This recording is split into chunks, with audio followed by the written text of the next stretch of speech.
It is my distinct honor and absolute privilege to read the eulogy for Richard John Faustina, a man of great faith, a virtuous veteran, a volunteer fireman, beloved husband, devoted father, caring grandfather, and a truly wonderful human being with an infectious smile and the biggest heart of anyone I've ever known.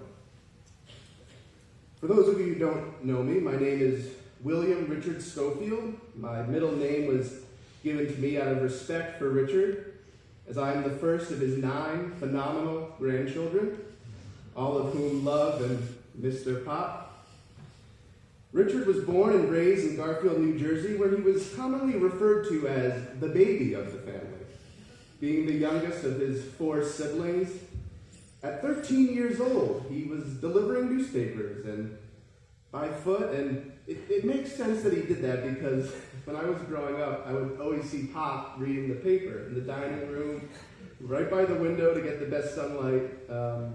He'd have his glasses on, the big case for them protruding out of his front pocket, sometimes wearing his stylish suspenders. I admired that he liked to stay informed when he wasn't falling asleep reading, that is. Bob and I both shared an admiration for the movies. He told me how he loved the Saturday matinees when he was younger, and he used to see 3 movies for a quarter.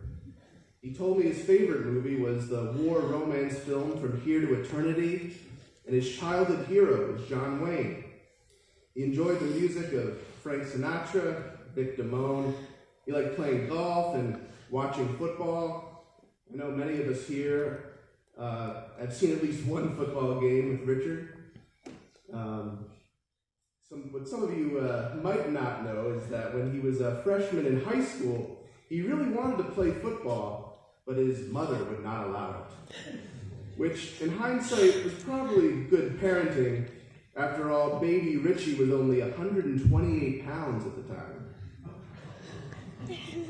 Richard always had a good sense of humor. He told me as a joke in high school, his group of friends randomly wore pink long-sleeve shirts, and his gang became infamously known as the Pink Shirt Guys. One of these guys was Richard's friend Joe Zibick, who years later at a fateful party in Garfield had the fortuitous foresight to introduce Richard to his future wife, Priscilla, my loving grandmother, who us grandkids affectionately call Nanny. After a year of dating, comprised of many dates at the movies and having coffee and cake afterwards, Priscilla was starting to feel that Richard was taking her for granted a bit. At this point, they loved each other deeply and spoke of eventually getting married, but Nanny called Pop out, telling him, you never really proposed to me. Pop took this to heart, and at one of their more romantic dates at Rye Beach at the tippy top of the Ferris wheel, Richard officially asked Priscilla to marry him, and have had the longest marriage of anyone I know, almost 65 years, an incredible testament to their love and loyalty that is an inspiration to us all. When I asked Pop what quality he admired most in his wife Priscilla, he was quick to say her good heart and how she's always helping people. Birds of a feather really do flock together. Pop served his country in the United States Army during the Korean War, and he told me it was during this time when he really grew up and became his own man. But he did confess he was never much of a cook. Thank God for him that he married one of the best. I will say that the Army did regiment him, as Nanny had to have meals served by a certain time, in a certain way. Pop was grateful for Nanny's culinary expertise, but we all know he wouldn't hesitate to tell you how he felt when the occasional snarky remark would come up. One time calling Nanny's cookies as dry as the Sahara. But these comments were always playful and never mean-spirited. In fact, he did not have a mean bone in his body. He was a sweet man with a pure soul. Pop was a devout Catholic, a parishioner of this church, and also a member of the St. Pius Knights of Columbus Council, the world's largest Catholic fraternal organization where he could continue to demonstrate his faith by giving back to this community he loved so much. He was a lifetime member of the Pine Brook Volunteer Fire Department, inspiring his own son to eventually fight fires as well. Pop taught us all the value of public service, which is probably why my brother Justin and I are Eagle Scouts. Pop even drove 600 miles to our then home in Michigan to help my brother with his Eagle Scout service project, building and installing a welcome sign for his high school.